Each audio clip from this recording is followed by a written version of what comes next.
Here. It's my first time in Greece, and of course Athens, and this beautiful venue. So thank you all for leaving the gorgeous weather we have outside to sit inside to listen to me. I hope it'll be worth your time. So thank you for that beautiful introduction. And in the introduction, we heard about government surveillance. And instinctively, we all know that government surveillance is bad, right? I don't have to make the case for it. The government knowing everything about us is not a great thing, because the government has the power to incarcerate us, or maybe in some countries even take away our lives, right?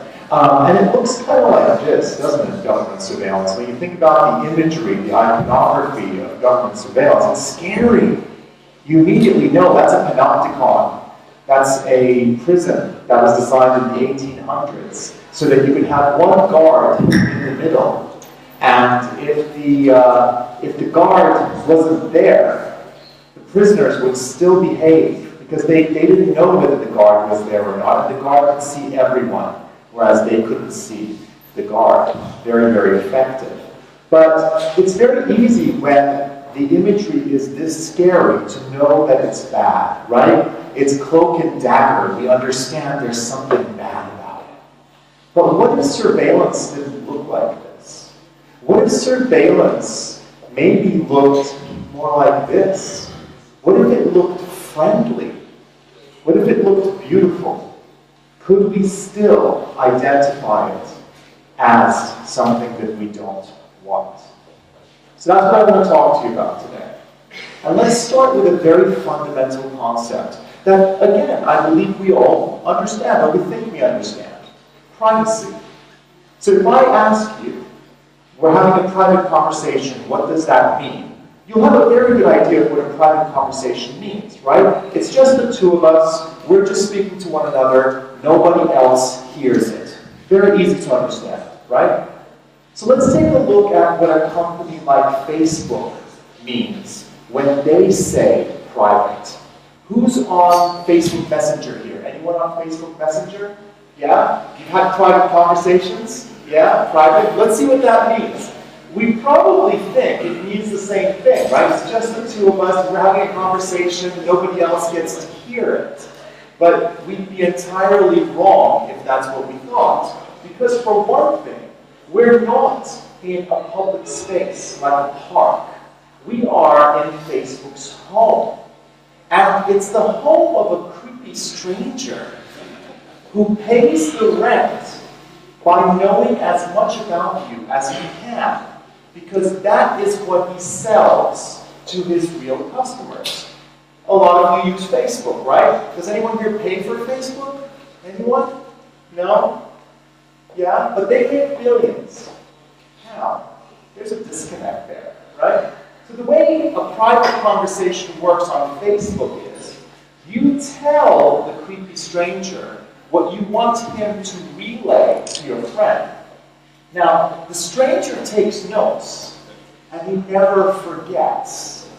And then he tells your friend what you wanted him to relay. So when Facebook says private, what they really mean is public. George Orwell, in his novel 1984, had a term for this. He called it doublethink, when we have to think of the opposite of a thing to understand what it actually is. So to understand what Facebook means when they say private, we have to engage in Orwellian doublethink. Now you might say, well, that's okay. You know, what's wrong? You trust this guy, right? Look at that face. Can you not trust this man? Look at his smile. It's beautiful. So let's take a look at who this person is. Let's take a look at Mark Zuckerberg, the man behind Facebook. In 2010, Mark Zuckerberg gave an interview to the New Yorker magazine in which he admitted that when he started Facebook at Harvard, when it was tiny, he had an instant messenger online conversation with his friend. And he said, yes, I had this conversation. Here's how the conversation goes. Zuckerberg says, yeah, So if you ever need info about anyone at Harvard, just ask. I have over 4,000 emails, pictures, addresses. It's 4,000. It was tiny back then, right? And his friend goes, "What? How'd you manage that one?" And Zuckerberg says, "People just submitted it. I don't know why. They trust me." And here's the best bit. Dumb fucks. Isn't that a beautiful phrase? Dumb fucks? Right?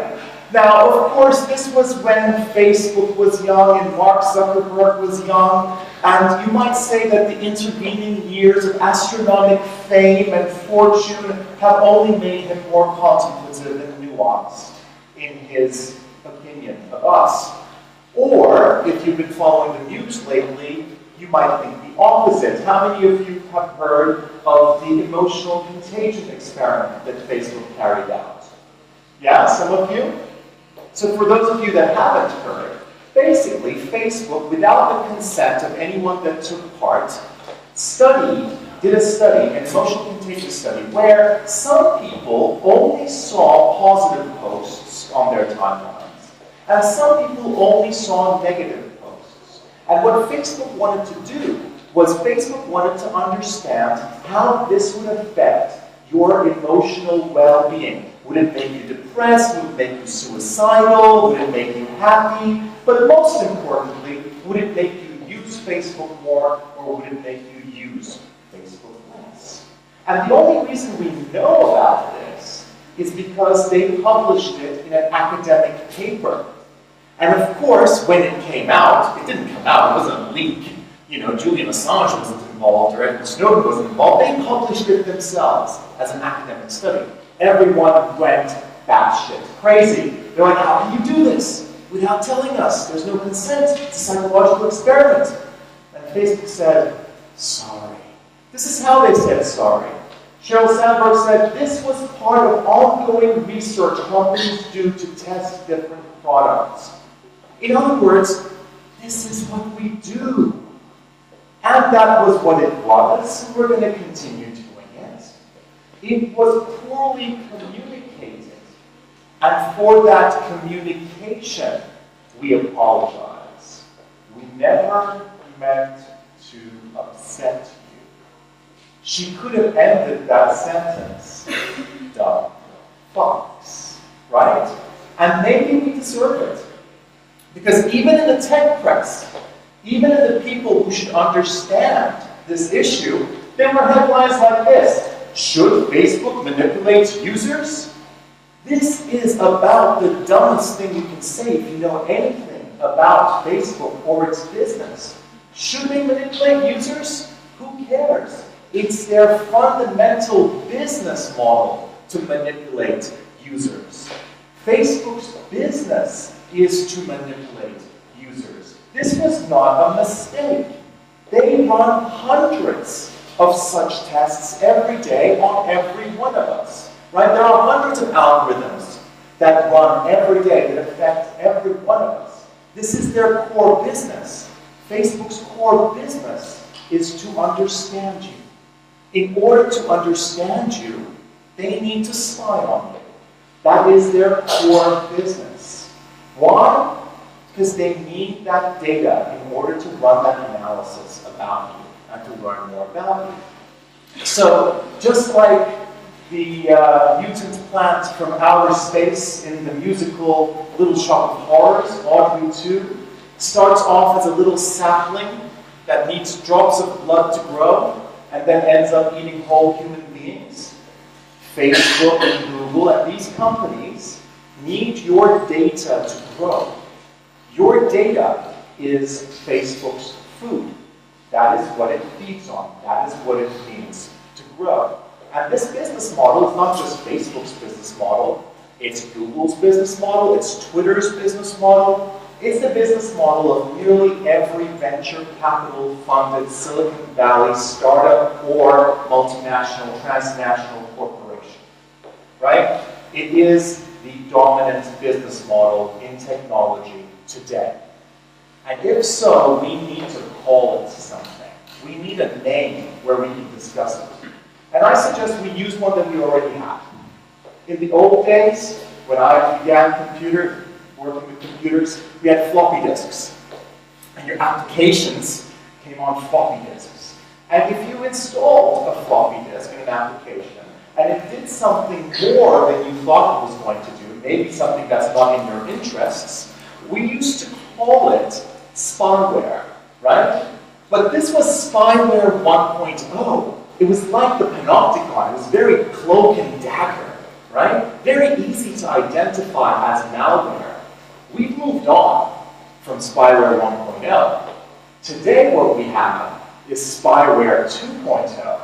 And spyware 2.0 is beautiful. It's cute. Privacy dinosaurs on Facebook. It's all colors of the rainbow. It's cute little Google Doodles. You've all seen Google Doodles, right? How can Google Doodle? Little cute doodles. I love it, right? But it doesn't change the fact that it is still malware.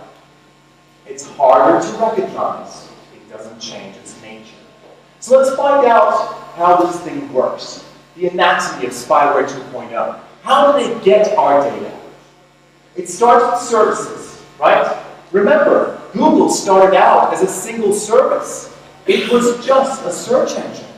Back then, they didn't even spy on you. They stumbled onto that business model after 9/11. But today, Google is a completely different beast. It has a plethora of services, right? Do you want a place to put all of your photographs? Put them on Picasa. Will Google run facial recognition to understand who you are in the picture, who your friends are? Will they run sentiment analysis to see how you're looking at your friend and therefore try to understand what your relationship is with your friend? Of course they will. Why? That's just their business. That's how they make money, right? Do you want a place to put all of your files? Put them on Google Drive. All of your documents, etc. Will Google look through all of these and try to understand you better? Of course. That's how they make money. Do you want to communicate with your friends? Use something like Gmail. Right, who uses Gmail here? Very, very popular email application, right? Nearly all of you do, but not you, sir, because you're like, I don't use email. All right, let's think about Gmail. Now you might say, well, okay, I understand. I understand Google is providing a free service, and it's not really free. There's an exchange, and I'm exchanging some of my privacy, some of my own information for a service, right? And it's my personal decision. It's a selfish decision. So, don't tell me what to do, Aral. And I would say, you're mistaken. Think about Gmail. You email people from Gmail, right? And you can make a decision about whether you want Google to read those. But the way email works, people also email you. So the decision you've actually made is that it's okay for Google to read the emails of everyone who emails you as well. And if you have a custom domain, like with Google Apps, then they may not even know that Google is reading their email. You've made that decision for them. So it doesn't just affect you. It is much more like secondhand smoke. It also affects the people around you. It also affects the society around you as well. And there are very interesting parallels between the tactics used by companies like Google and Facebook in lobbying and big tobacco as well. So how else do they get your data? There are games. How many of you filled out a CAPTCHA on a form? A reCAPTCHA at the bottom of a form. You're filling out a form, then you have this like stupid little CAPTCHA that you have to fill out. It protects the form, right? But there's also a little bit of it, like maybe a street sign or another word that they can't read. And what you're doing there is you're teaching Google, for example, in this example, you're teaching Google how to read a street sign that they photographed with Google Street View. They're very upfront about it. They're very honest about it, right? They say, help us and we'll help you. It's a little game, right? There are actual games. Who's played Ingress? It's a free game on Android. Now, here's what happens. There's been an alien invasion. And you have to go, you have to walk from landmark to landmark. And you need to hack into these landmarks. And you need to find the fastest way to get from these landmarks as you're playing this game, right? So you're playing this free game. At the same time, what you're doing is you're providing Google with very hard to come by data on pedestrian walking patterns. They don't even have the resources to send all of their employees into town to find the fastest way to get from one landmark to another. So what they're saying is, you guys go. Here's a free game. Go play the game. Isn't it a great game? It's all alien invasion, guys. Come on, go. And you, like the little the lab rats, are running out and finding this information and giving it back to Google. So you might say, okay, Aral, you've scared us a little bit about the services, but they're easy to not use. I might argue with that. Given that all of these companies have the same business model, do we really have a choice to stop using Google? Maybe. We start using Yahoo. What's its business model? The same. We stop using that, and suddenly the decision becomes, do we take part in modern life or do we stop doing that? And I don't think that's an acceptable decision. But let's say, as Google wants you to believe, that you can just stop using their services. All right, and Google's lost. Google can't lose, right? So what's the next step? Well, what if we gave you devices? What if we gave you beautiful, gorgeous devices, like these Nexus phones? Aren't they beautiful? Google really gets design now. They didn't always, but now they do. They create beautiful experiences. And you know what else? I don't know if you guys heard about this. This is like half the price of an iPhone, right? Like, isn't that an amazing bargain? I wonder how they do it. Because when you think about it, Apple is the largest company in the world by market capitalization. Tim Cook is a supply chain guy. He knows how to, purchase things at a price that makes him happy. Is he asleep at the wheel? Does he not know what he's doing? Did they somehow get to the position they're at by accident? How can Google undercut Apple by half in price? Well, they can if these are beautiful data collection devices that they subsidize, because what they really need is your data. Why?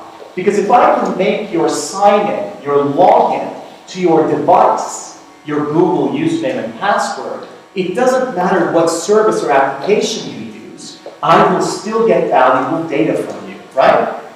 You sign into your Android phone, it doesn't matter whose services you use, you are logged in to Google and I'm getting information, right? But, again, you might say, well, you won't use that. We'll buy an iPhone or a Firefox OS phone. I'm really sorry if you do.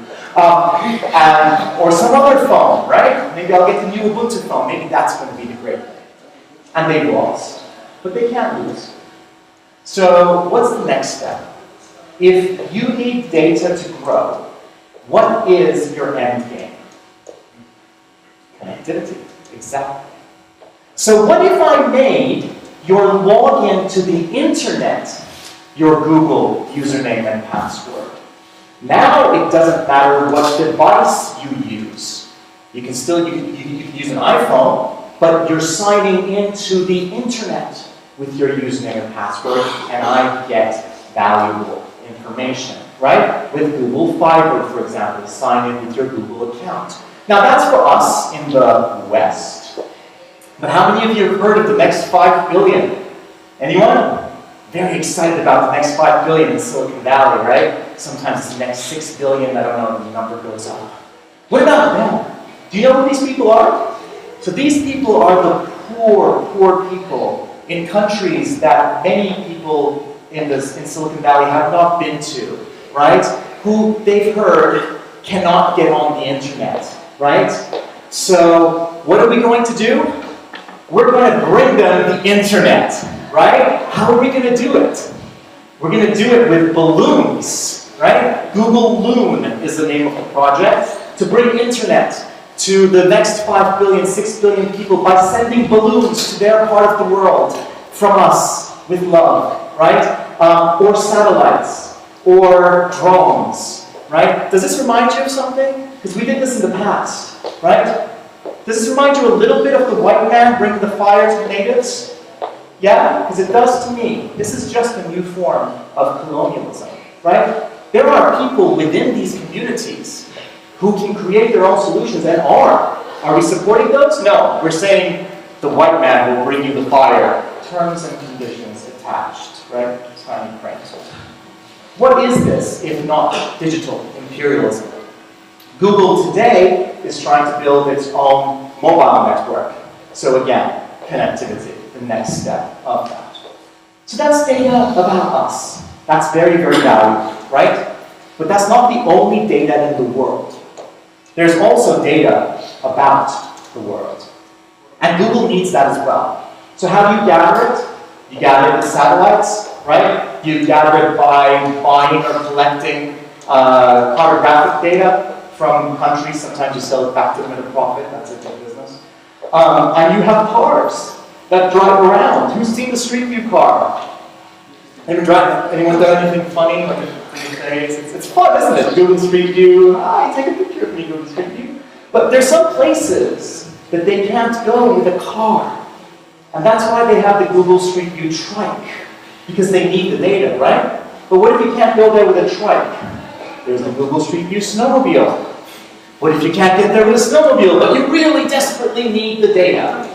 Well then, there is the Google Street View trolley for going indoors and getting photos. And if you can't go there with a trolley, that's okay, because there's the Google Street View backpack, right? And I saw this recently, I shit you not, this is real. Yeah, that's a count, if you can't see.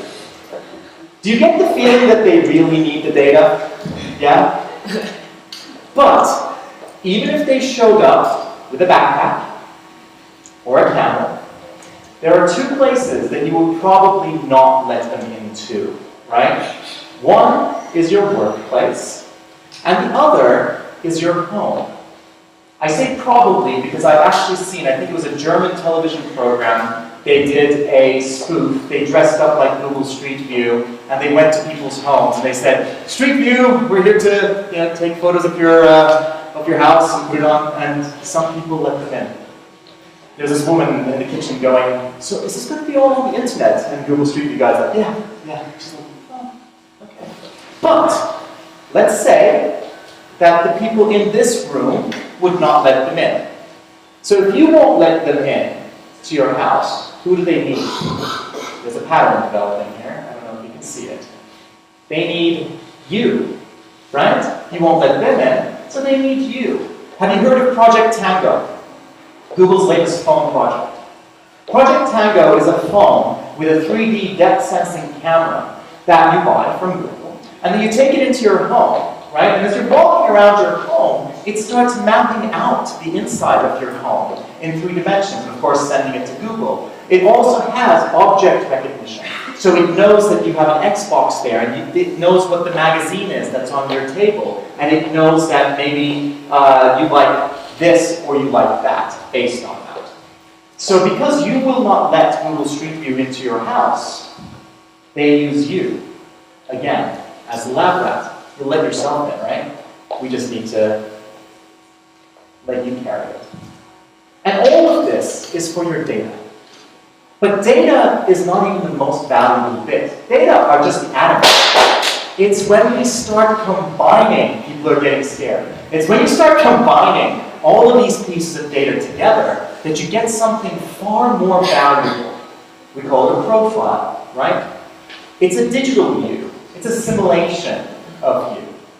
And this is really, really valuable. This simulation that I have of you is really valuable. And here's why.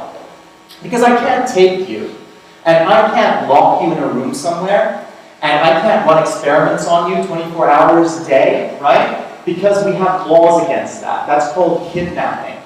Our corporeal selves are already pretty well protected in some Western countries against intrusion, right? We have laws for this. But what if I can take everything about you that makes you who you are, apart from your body?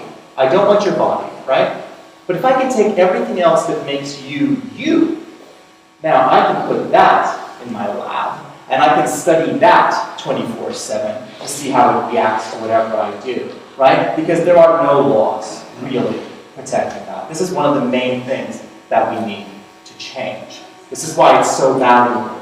We used to have a very valuable business in the past. I don't know if you guys heard about it. We used to sell people's bodies. It was called slavery. Then we decided that maybe that's not a good thing to do. And now, in polite conversation, nobody really talks about it positively. So, what do we call taking everything else about a person that makes them who they are and selling that? I think that's a question that we all have to ask ourselves, because that is the business model, the main business model of the industry that we're all in. And what happens if you take that? If you take everything that I know about you in real time, you take everything that I know about the world in real time, and you combine it, what do you get? This is what I call the camera, an opticon. We laugh at old stories of when people brought the camera to some natives, and some of them were scared that it would steal their souls, right? And we look at that and it's just a camera. What if it was a camera that went much deeper and did it continuously? I think it starts becoming less funny, those stories that we used to hear. And what happens if you own one of these? Maybe you start thinking that you know what truth is. Google recently said, we're looking at moving away from page rank, which is what they use, the popularity of a page, that's what they use with their own algorithm, to show you pages that are more popular, that more people think is important, higher than others. That's their main algorithm, page rank, right? They said we're moving away from that. We're looking at moving away from it to using truth as the rank. Which begs the question, truth according to whom? And of course the answer is, in this case, truth according to Google. So if I created a website and it said in an H1, Google is malware, I have a feeling that this would not rank very highly with their new algorithm. Because as far as Google is concerned, this is probably not true. So you might say, okay, these companies, maybe they're doing horrible things, but remember that thing we said at the beginning, the government has the right to incarcerate you and maybe take your life away from you as well? At least they're not sharing this information with the government, right? Well, of course not. As we know, after 9/11, in the United States, they formed this organization, the Information Awareness Office, with the publicly stated goal of attaining total information awareness, to know everything about everything. And this was their actual logo. Now, if you're going to set up in the future a government agency with this sort of a mandate, don't make this your official logo. People get scared. So people got scared. And they said, you know what, we were kidding. We're not going to do any of that. We'll shut it down. And of course, many years later, with the Snowden revelations, we found out that the NSA really needs to hire a PowerPoint designer. But apart from that, we found out that all of these companies that we trusted with our data were sharing that data with the government, that they had not shut it down. Why? Because it's convenient and it's cheap. The data that you voluntarily give to a third party is not under the same protections under the law.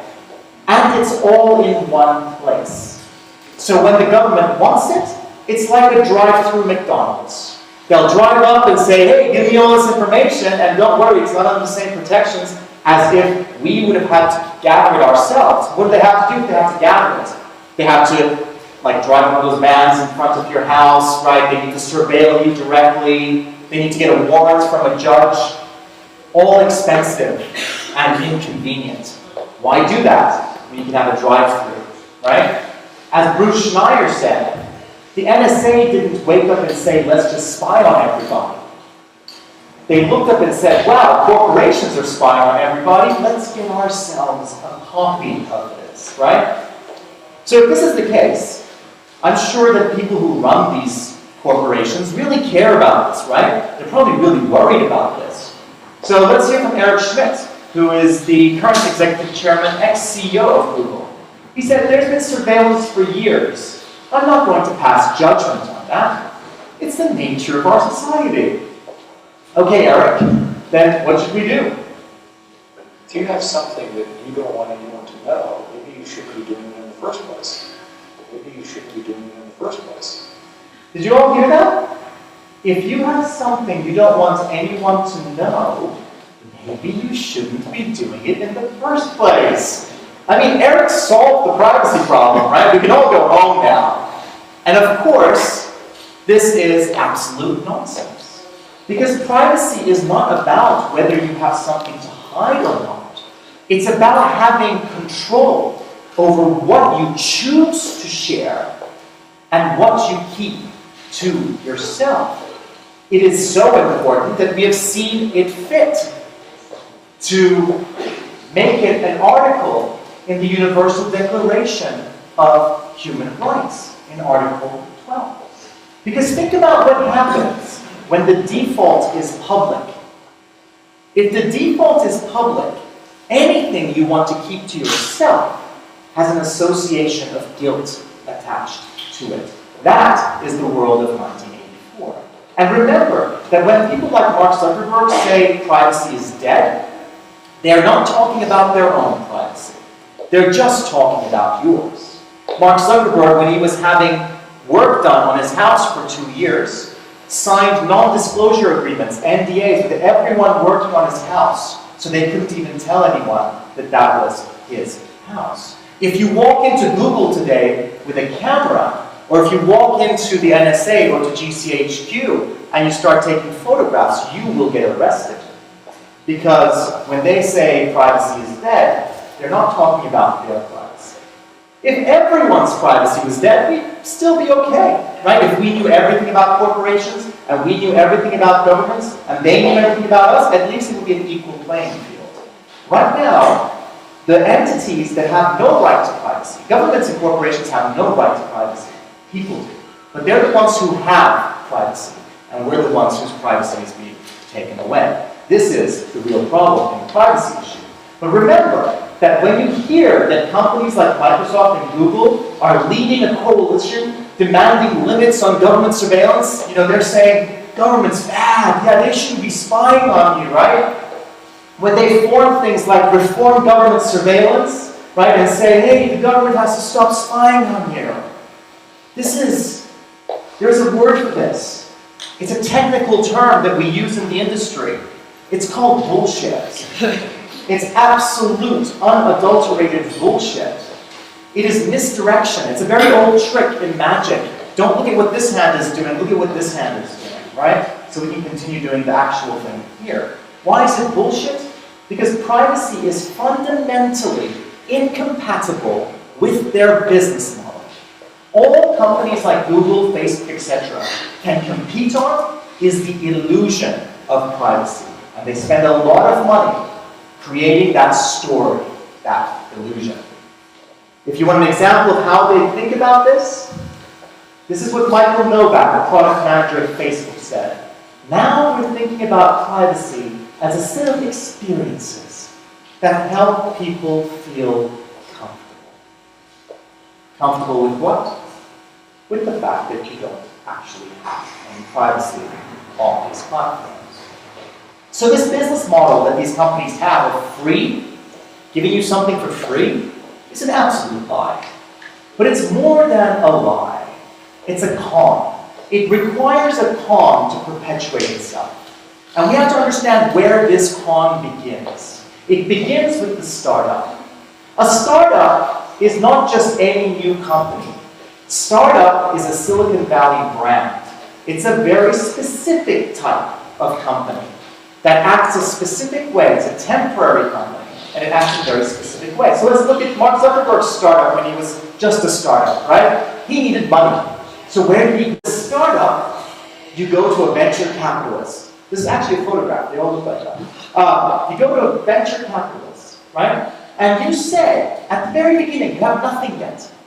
You say, hey, I'm going to build a platform. I'm building a platform. And in a few years' time, in 4 years maybe, we'll have 100 million people, 200 million people on it. how much money will you give me today for those 200 million people in 4 years' time? That's what you're selling at the very beginning. And the venture capitalist maybe says, hey, I'll give you 5 million, right? Why? Because they know that if it's successful, they will make 10 times that back, right? Or more in 4 years or 5 years. Now, more than likely, it will be unsuccessful. And that's why the venture capitalist has also invested in 9 other businesses and has taken a huge risk. And that's why they need one of those to be $1 billion company, because that's how they're going to make their money. It's kind of like gambling. So they say, yes, let's do it. Excellent, right? This is the sale. The sale doesn't happen at the end. The sale happens at the very beginning. It just takes a few years to mature and then close, right? What's already been sold are the future users. Now here's a problem. Now Mark has to convince the future users that he hasn't sold them, that he won't sell them, that all he wants to do is to create a beautiful platform where they can share things with their friends, right? And he's very convincing. So they say, oh yeah, let's do it. And that's the con. Knowing that you've sold, and yet having to con the people to build the value, to build your platform, so that you can complete the sale. Think about it. This happened with Twitter as well, right? When Twitter first started, the first 100 people, 1,000 people, 10,000 people, they weren't getting as much value from Twitter as they were putting into Twitter. They were helping build Twitter. I was one of the first ones there. And then what did the Web 2.0 people like Tim O'Reilly say? Hey, if you use Twitter's open API and you build Twitter clients for them, you will be helping the open web. Bullshit, right? We did, I believed it. I built a Twitter client until we got Twitter to a point where there was a tipping point, right? Where the value you got back from the network was more than what you put in. And that's where you lose control. The only point where you can kill a startup is at the beginning. Once the network effects happen, once you lose control, you can't do it. There's nothing we can do about Facebook or Google right now, apart from possibly regulation. We can't in any way affect it. We have no control anymore. So that's the con. Several years pass. If it's successful, it's successful. If it's not, that's fine. Startups are temporary companies. They either fail or they succeed quickly. And the venture capitalist comes back, and there's an IPO, an initial public offering, a sale to the public, or a sale to another company with the same business model like Google or Facebook. And that's it. The sale has completed, right? It began at the very beginning. So startups, we're crazy about startups in the world, right? Startups are great, they're great for the economy. They're the long tail of malware. Why do you think Google invested 100 million in startups in London? Because the ones that succeed are the ones they're going to eat so that they can grow. That's how it works. This is a monopoly. Google, you might argue, is a monopoly as well. That's what the EU is looking into right now. But this business model itself is definitely a monopoly. And it has ramifications for our future. Because some of these startups are coming up with very cool things that are really beneficial. So Spritz, I was with their CEO at a conference at dinner, and he showed me Spritz, and it was awesome. Look at it. It's a new way of reading. If you're looking at the words, and if you can read them, you're reading at 250 words per minute. That's awesome. It's probably the first new way of reading since reading, right? And he told me at dinner, we found that people with dyslexia, they can read better with this. And I was like, oh, that's so cool. It helps people with dyslexia as well. It's really nice. And then naively, as I always am, I asked, well, what's your business model? It's a great question. How do you make money? And he looked at me like I was an idiot. And he said, we know what you're reading. Right? And how do they work? They have a software development kit, SDK, free, that anyone can take, use their technology, right? And build applications. And at the conference, he said, we really want you to build email apps. And I was like, wow, yeah, that makes sense, doesn't it? But these things have ramifications. We're getting into healthcare, right? Everyone's excited about healthcare in Silicon Valley. Over 90% of 80,000 health-related web pages expose user information to third parties. What kind of user information? One company, Medbase 200, reportedly used proprietary models to generate and sell marketing lists of rape victims, domestic abuse victims, and patients with hundreds of different illnesses. If that makes you feel ill, join the club. The problem is that most mainstream technology today is malware. Now that's hard to hear. We don't want to hear this because we don't want to think that an industry that we're involved in is doing this. But you know what? I'm really sorry. We have to start understanding it if we're going to make a difference. That's today. That's not tomorrow. That's now. What about tomorrow? What are the things we're excited about for tomorrow? How about the Internet of Things? Who's excited about the Internet of Things? Come on, I know you are. Everyone's like really scared to put up a hand now. There is no Internet of Things. The Internet of Things is just a continuation of Web 2.0. There is only the Internet of data. What we did initially is it was very easy. When we started with Google and Facebook, we had arteries of data to tap into. We tapped into those arteries. We're still sucking from those arteries. That's good, that's low-hanging fruit. We used Web 2.0 to get other people to build applications that would then funnel data to us. But now, the low-hanging fruit is gone. We need to find the capillaries of data. And the capillaries of data are in your homes, they're on your persons, and they're inside you. So Nest, Internet of Things. Who's heard of Nest? Yeah, it's a thermostat, smart thermostat, surveilled thermostat, knows when you're home, knows when you're not home. Google thought, this is really beautiful, yeah, let's buy it. So last year in January, they bought it for $3.2 billion. And then Nest said, we know that you might be afraid, but don't be afraid because our customer data won't be shared with the rest of Google. Wow, isn't that great? So they must have paid $3.2 billion just because they liked how shiny and round and beautiful it was, right? And then on June 20th, now stay with me here, it gets a bit complicated. Google Nest bought DropCam, a camera that you put into your home that watches your home. But Google didn't buy it. No, that'd be silly. Google Nest bought it. And the head of Nest said, like Nest customer data, DropCam will come under Nest's privacy policy, which explains that data won't be shared with anyone, including Google, right? That was on June 20th of 2014. This was 4 days later, on June 24th. Nest to share user information with Google for the first time. They might as well have ended that headline with dumb bugs. Why? Because what are we doing? Just like a frog will jump out of boiling water if you throw it in there and escape, we are in a pot of slowly simmering water. And it's gotten warm, you know? And we're enjoying it. And we're like, yeah, this is really comfortable, man. I could stay in here for ages. Not aware that the fire continues to burn underneath. So the Internet of Things, unless we as individuals have ownership and control, is the Internet of Things that spy on you in your own home. What kind of things? I know that Innovatons is sponsored by Samsung, so let's take a local example. How about a Samsung Smart TV? So Samsung recently said, yeah, you know, if you put one of our smart TVs in your living room, it's listening to everything you say and sending it to us, and we can do whatever the fuck we want with it. If you don't like it, turn off your TV.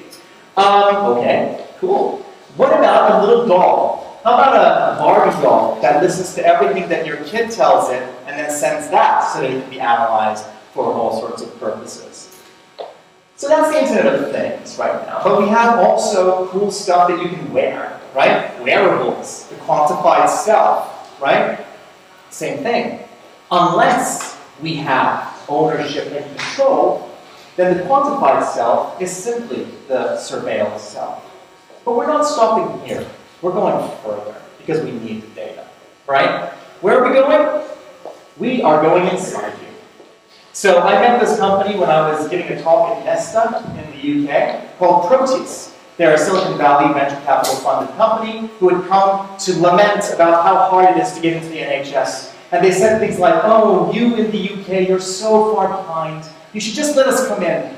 Just let the white man in, right? We're all white here, it's fine. Let us in, and we'll make it better for you. You should do things our way. And they say that a lot, right? They probably say that about Greece. They say, oh, you don't know much about technology. Let us show you how to do it. Let us build you, let us help you make startups. So this company, they make a pill, electronic pill that you swallow, and it sends out data about your internal chemistry, right? Why? The stated reason, which is not always the actual reason, the stated reason is because they want to help you take your medications properly. That's a very big problem. Lots of people don't take their medications according to how they should. But, of course, after their presentation, I put up my hand and I asked my little magic question. I said, what's your business model? And, of course, remember that they thought they were in a very friendly environment as well. Not that I'm not friendly, but... and he said, we don't know, which means data, but we have a very good idea that it's about the data. And I was like, thank you. So their business model is to sell data from inside you. Now you might say it wrong. You with your American accent, I'm not American, but still, coming to Greece in Europe and telling us these things, don't you understand? Europe is different. It couldn't possibly happen here, right? We love this in the UK, that's where I live, I hear it all the time. Right? When the Snowden revelations came out initially, everyone in the UK was like, look, those crazy, zany Americans, what do they like? You know? No, it couldn't possibly happen here. And then we found out that the NSA actually uses the GCHQ to do things that it cannot do because of their constitution, because in the UK, we're a constitutional monarchy without a constitution. Whatever that means, I don't know. But yeah, remember digital imperialism? It is happening here. This is what it looks like. I saw this site the other day, eustartups.com. Look at the symbols that they're using. Yeah, eustartups.com wants you. Why is it happening here? For a very simple reason. The same reason for as all of the others, right? Haha, business. We love that. Yeah? Neelie Kroes, who was cheerleading for startups in the European Commission, has now left that position and has started cheerleading for startups in the Netherlands. The person who's taken over that position thinks that net neutrality is a Taliban-like issue. This is the person who is creating the digital single market in the European Commission. He thinks net neutrality, the people who support net neutrality, are like the Taliban. This is the European Commission, people. So recently, I was on a television program called Inside Story on Al Jazeera, talking to, among others in a panel, this lady, Janice Richardson. She runs two initiatives, European Union initiatives, InSafe and European SchoolNet. So the mandate of these is to protect children online, right? To protect children's digital rights. And this is what she said in the program. I'm just going to play it for you, and then we'll talk about it. If we were to use Facebook at school or any other social network at school as a learning tool, young people would really learn how to use them in a much better way, a much more meaningful way, and wouldn't waste so much time on them. So I think that there are very valuable tools online. Right, I can see Aral online. is shaking his head in disagreement. Let me give him a chance since we're getting short on time here. Sammy, I'm going to have to disagree with Janice on that. I think putting Facebook in schools is the worst thing we can do. Again, Facebook's business is to spy on you and to analyze your behavior and to psychoanalyze you and to build a profile of you to sell to their actual customers. That's the last thing you want in a school. It's like saying McDonald's should be sponsoring nutrition classes. It's like saying McDonald's should be sponsoring nutrition classes. Someone told me afterwards, Aral, I hate to break it to you, in some schools, McDonald's sponsors nutrition classes. The problem is not with my naivety, let me just say that. So, why? Why would someone who's tasked with protecting children, say that Facebook, an unsafe space with this business model, should be brought into schools and served to children as a good thing. Why should she say that? To understand it, you have to also understand that those two European Union funded initiatives, InSafe and European SchoolNet, their only mandate is not to protect children. There's also another mandate, to carry out corporate development, to create corporate partnerships. With whom? With Google, with Facebook, etc. That's why she says what she says. We call this in Europe public-private partnerships. We call it multi-stakeholderism.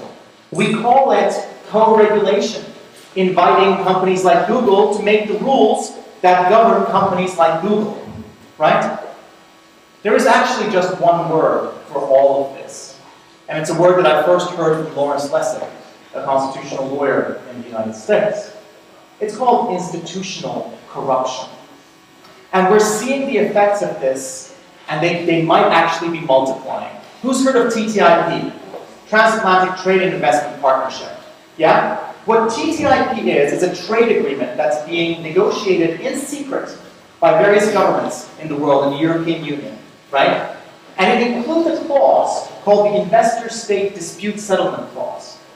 This, if passed, will give companies the right to sue governments when they take decisions that protect their people that are not in the interests of the companies. This has already passed in Canada. Canada has already paid hundreds of millions of dollars to corporations for laws that it passed to protect its citizens. As the former Australian Trade Minister said, ISDS can be used by corporations to challenge the sovereign right of governments to protect the environment, health, culture, safety, and working wages and conditions. So what we're really seeing here, we started with technology, but technology is really a symptom. It's a way to understand what's happening, right? What we're really seeing is a war on the public sphere, our shared commons. It's a war on human rights and individual freedoms. This is a war on the individual by corporations. This is a war on democracy itself. In fact, today, I think we probably should come to accept that we no longer live in a democracy. We live in something that looks a lot more like a corporatocracy. When TTIP passes, if it does, I hope it doesn't, we will be even closer yet. Technology is not the problem in and of itself. As Melvin Casper says, technology is neither good nor bad, and this is important, nor is it neutral. Technology is not the problem. The core problem, I'm a designer, right? The thing I do, my goal when I'm designing is to find the right problem. Most times, we solve the wrong problem. Sometimes we solve the wrong problems really well. That's not what design is about. Design is about understanding the actual problem and then solving it. The core problem we're talking about here isn't technology. It's systemic inequality. All technology is a multiplier. It multiplies whatever you feed it. You feed it bullshit, you will get orders of magnitude bullshit back. You feed it meaning, it will multiply meaning into application. Technology amplifies the status quo. Just throwing more technology at the problem is not going to fix the problem. It's going to help amplify the status quo, unless we change the nature of technology, of the technology that we're building. So systemic inequality is the core of the problem. And as I see it, it is our species' existential threat in the Anthropocene, in the era of the human. And this is what it looks like. According to an Oxfam study, the bottom half of the world's population owns the same as the richest 85 people in the world. Let me just put that to you differently.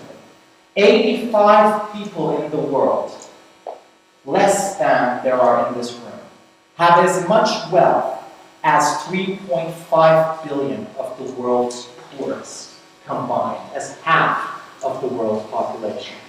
In another study in 2016, for the first time, the 1% of the world's population will have more wealth than 99% of the world's population combined. This is systemic inequality. That is the problem. So if we left it here, which I'm not going to do, you would probably hate me. You'd be like, Aral, you depressed the shit out of us. Thank you. Thanks for coming to Greece and doing that. We already have issues. Now we have more. We're not going to leave it here. Let's talk a little bit about the solution. What is the solution? I recently read this. I put this into my presentation about 2 days ago because I think this guy gets it. Andrew King said, the answer is stronger regulation on new monopolies like Google and Amazon. The answer is new labor laws. Rather than the internet, the answer is government. Now this is very interesting. I don't agree that the answer is government as it currently is, but government as it could be, people in there who know what the fuck they're doing, right? Which is up to us, because it's not going to magically happen. There are people in this room who probably know what they're doing. That could be in government. What we need to do is we need to remove this. Unless we remove corporate interest in public policy making, unless we remove corporate money in public policy making, in public policy decisions, unless we can do this, nothing else matters, right? I'm creating a technological alternative, as you've heard, and even if it's amazing, without this, it will be illegal in 5 years' time. We need to remove corporate interest from public policy making. Technology can be part of the solution, but if it's going to be, we have to reevaluate how we approach design. Design is very important, and unfortunately, nobody really gets it. We think design is pretty colors and whatever your corner radius is, and sometimes we ask people after we've done all the hard work to come in and prettify it and do a little bit of pixel pushing, right? That's total bullshit. Design is what actually alters the status quo. But design without ethics, which is what we're mostly doing, is simply manipulation, right? So we need to implement an ethical, holistic approach to design. Our current model looks like this. This is Maslow's hierarchy of needs, and my friend Aaron Walters, he took it and he mapped it to design. He said, we should build things that are functional, reliable, usable, but then also go beyond it and build something pleasurable, which is great. But even if we do all of this, all we will get is decoration. Decoration perpetuates the status quo. Decoration makes the status quo prettier. Decoration makes it more palatable. Design is what alters it. So we need to alter our mental model. Let's start with a pyramid. But at the very bottom, let's start with the things that really matter. Let's start with the elements that respect human rights. Let's start by respecting human rights in what we're building. And then let's move beyond that. Let's create things that are usable, yes, and respect human effort. And then let's move beyond that and create beautiful experiences, excellent, wonderful things that make people smile, that are delightful, because experiences matter, but not at the cost of their longer-term freedoms, right? This is what I call the 3 R's of ethical design. And the bit that we're always getting wrong is that core. We're building things that do not respect human rights. And if you do that, you're not building products for people. You're building products on the backs of people. You're building products that use and sell people. And that's what we need to change. To change that, we need to break the venture capital cycle that I talked to you about. We need to stop thinking that these people are the heroes, because they're not. The last thing we need are Silicon Valleys in every one of our European countries. We actually have to start saying no when they start coming in and saying, let's build it here as well.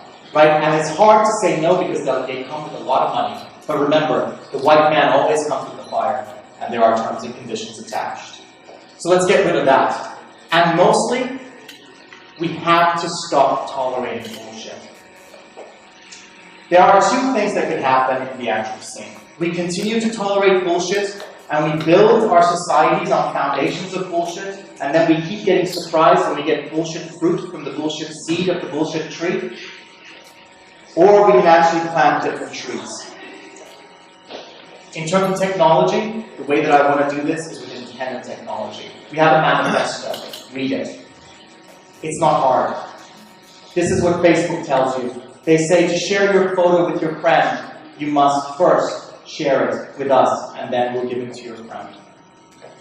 There's no technical reason why that has to be the case. This is what we're saying. You want to share your photo with your friend? Share the freaking photo with your friend. We don't even want to know about it. We'll connect you two together. That's it. This is just one tiny example. There's no technical infeasibility. We do this, then we start people out in their own homes, a safe place, not the home of a stranger, right? Where we don't need any creepy strangers in the middle. Where people have ownership and control of themselves to start with, and then they can decide what they want to do with it. We do this, then we can build a future in which we have individual freedoms and a healthy commons. Those two things are not mutually exclusive, they're requirements for one another. We do this, and we build a future in which we enjoy fundamental freedoms and democracy. And that is the future that I want to build. That is the future I want to live in selfishly.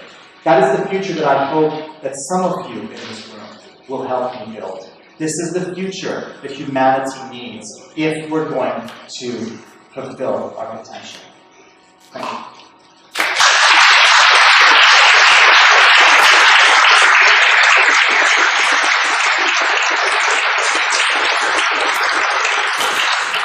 I'm sorry, I know I'm a little over time, so we won't be able to take questions, but there's a panel. Yes. And I'm here all of tomorrow as well, and I'll be here tonight. Yes, probably we could take just a couple of questions. Are you sure? I don't want to eat into anyone else's time. Yeah, no, it's not a problem, because anyway we have started more or less in schedule. In Greece this is not very often. So 2 questions you would like to ask Aral today, but as Aral has said, he will have also the time tomorrow, and we'll have it also. Okay. So, yeah, please, anyone. Just you guys pick. Thanks for a very interesting talk. Thank you. Could you please repeat that experiment you talked about with Facebook ran? Yes. With the positive person and the negative person. Yeah. I don't think I quite got the gist of it. So they wanted to understand how it would affect you emotionally if you only saw from your friends negative things. So they ran sentiment analysis on posts, and they saw that your friend posted something where they were sad or they were angry, and they said, okay, we're going to show them that one, we're going to show them that one, and then maybe your friend, felt better 5 minutes later and said, actually, don't worry about all that I said, life is great, I love life, we're not going to show you that. And then with another friend, oh, here's one where they're sad, here's another post where they're, and those are the only ones that you can see. So your Facebook feed is curated by Facebook. You don't get to see everything that your friends post. Most people think that they get to see everything that their friends post, and when you tell them that, they get surprised. It's curated by Facebook. Facebook has algorithms, and they show you the things that they think you want to see from your friends. So in this case, they limited it to only negative ones for some people, and only positive ones for another. And they want to study how that changed, how they used Facebook, how they interacted with it, how it affected them emotionally. This is not permanently in place, is it? There are hundreds of such tests that affect nearly every one of us, running continuously, automatically, all the time. It's always in place. That is what Facebook is. That is the heart of Facebook. Thank you very much for the talk. Thank you. And please introduce yourself as well. I'd love to know who you are, too. My name is Mikhail Zahopoulos. I'm a member of the board of GeForce. Okay. So, my question is, what kind of business models can work for the alternatives of the main one? Okay. What is your business model? Great, thank you. Thank you for asking the question. It's an important question to ask. So I'll answer the first one by answering the second one, which is what is our business model, because I think we're doing quite a bit of the ones. We started out initially by bootstrapping. So I sold a family home that we have. We're not rich. My family paid into it. It was a cooperative for 30 years. And then we decided that this would be a home that I inherit, and I said, look, I don't want that. I really want to live in a world where we have alternatives. Are you okay with us selling it? And we did. It was a lot of money. It was 80,000 pounds, and that money's now gone. Then we said, okay, we're going to ask to see how many people will support what we're building. So we went to crowdfunding for donations, not for anything in return apart from being part of the private alpha. And we raised about $110,000 through that. Neither of those are sustainable, but those were the initial subsidies. And that's important because remember that venture capital is a subsidy, a public subsidy, private subsidy, sorry. And there might be public subsidy, which we don't have. That was to get us up and running. We're still using some of that money to do what we're doing. But what's our sustainable plan, right? So everything that we're building is free and open source, which means that anyone can take it who has technical knowledge, build it, run it themselves, compete with us, etc., which is great, right? It means that you don't have to trust us when we say we're not doing this, we're not spying on you. You can actually say, okay, I'll run it myself, I'll know, right? But at the same time, that's not our audience. Our audience isn't a technical audience. We're building a tool for regular people. And we're doing it on the Mac platform first, and the next platform is going to be iOS because that's where our audience is. And it will be on the App Store. So even though it's free and open source, you'll be able to also buy it in the App Store if you want to. Now that's just a one-time purchase. That's still not sustainable. That's a little push. It's not recurring. So the way that the platform works, it's peer-to-peer. So when you share things, they go between your devices. What if you wanted to have an encrypted backup of all that information? Well, that's something that we're building as a service that you can pay for yearly, right? With money, not yourself, with money. That's where it starts becoming sustainable with a model that is recurring. And then you have public posts, stuff that you want your friends to see. Well, maybe we can have a domain name point to that. And that's a yearly fee. So what we don't have to do is we're not under the same pressure as someone who's just taking $5 million in venture capital. We don't have to play their game, and we're not. We're building a sustainable business over a long period. So my criterion of success is whether or not I'm doing this in 20 years' time or 30 years' time. That's success for me. Not whether or not I sold this in 2 years' time. In fact, that's very important. One of the major design decisions when we were creating the organization was that we don't have share capital.